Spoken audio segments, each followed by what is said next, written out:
说的。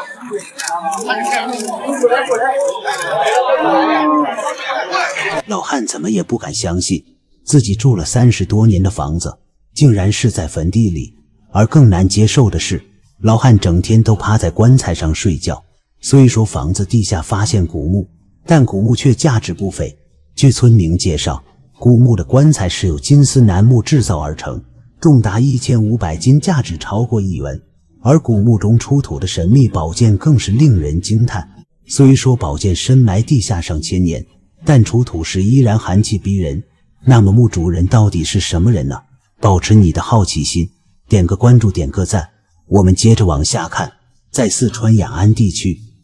因為一個老大爺翻修房子，於是在這個小小的工地裡面發現了一座漢墓。考古隊在經過搶救性發掘後，所出土的文物讓眾人可謂是目瞪口呆。事情的起因是，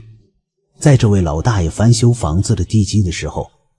在挖掘機的施工過程中，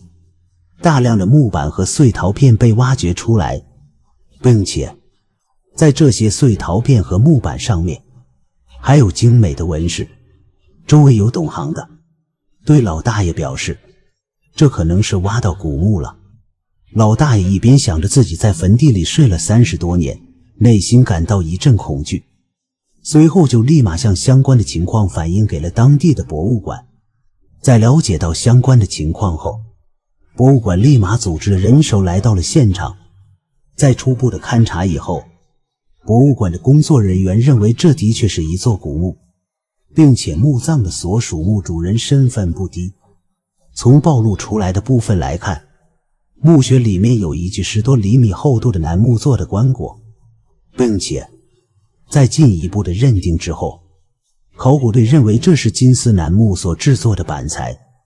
而金絲楠木是一種十分珍貴的樹木，在中國也就僅僅分布在四川和貴州等地的深山老林裡面，並且金絲楠木還能散發出一股淡淡的幽香。在古人的理念裡面，金絲楠木是最適宜做棺材的木板之一，千百年之後也能保持不腐爛。帝王也對其垂涎3尺，甚至乾隆還借口為朱棣長陵修繕陵園，用別的木材偷梁換柱。面對如此重大的發現，甚至驚動了四川省一級的文物部門，並且派遣了指導組來到現場展開工作。在發掘過程中，古墓最上面的粘土清理完畢之後，考古隊意外地發現，這是一座土坑木椁形制的墓葬。而這種墓葬使用者以及使用的時間段都是十分古老的，其修建方法是將木材在墓室內修建成方形的椁室，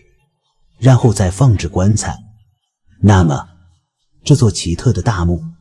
墓主人究竟是誰？於是帶着這個疑問，考古隊繼續清理餘下的器物，希望能在隨葬品裡面揭開答案。在這過程中，考古隊發現了2件陶壺，這2件陶壺都是用黑漆做底，然後用朱紅的顏料描繪紋飾。此外，在陶壺的壺蓋上還描繪着3隻鳳鳥。對此，考古隊最初認為這是不是和三星堆和八國的貴族有一定的聯繫。在進一步的挖掘中，考古隊一度感到十分的沮喪，因為相關的隨葬品和棺材的位置似乎都發生過移位，這也就表示這座大墓在歷史上遭遇過盜擾。雖然有盜墓的情況存在，但是考古隊還是在墓葬裡面發現了不少精美的漆器以及一把鋒利的寶劍。但是這把寶劍讓在場的考古隊感到疑惑，因為其形制以及寶劍上面的紋飾和巴蜀地區的青銅寶劍存在着較大的差異。其中最能體現的就是寶劍的形制，就是古蜀文化裡面寶劍都是柳葉形狀，而這把寶劍明顯不是。古人講究視死如生，因此這位墓主人應該也是有軍功或者貴族。很快，在青銅寶劍旁邊，考古隊發現了2件玉器。在一開始，考古隊並沒有弄懂這2塊玉器是什麼用的。在隊裡一個經驗豐富的考古人員的建議下，考古隊用玉器和青銅劍進行了匹配。在匹配成功後，證實玉器和青銅劍的確是一套。而在春秋戰國時期，能用玉器裝飾青銅劍的，肯定不是一般人。於是隨着考古工作的發掘，考古队對主棺內部有着什麼樣的文物充滿了期待。雖然有着極大的好奇心，但是因為現場人多嘴雜，此外考古隊也怕直接在空氣裡面開棺容易破壞文物。於是在研究後，考古隊決定把棺材移到另外的场所进行開棺。於是考古队调來了挖掘機，準備調走這具棺材，來到當地博物館進行開棺。雖然在起到的時候，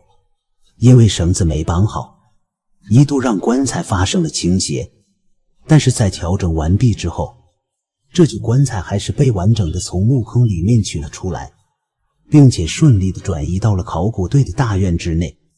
在開棺之前，考古隊發現，雖然這具棺椁在地上埋葬了1000年，但是因為金絲楠木的材料，可以看出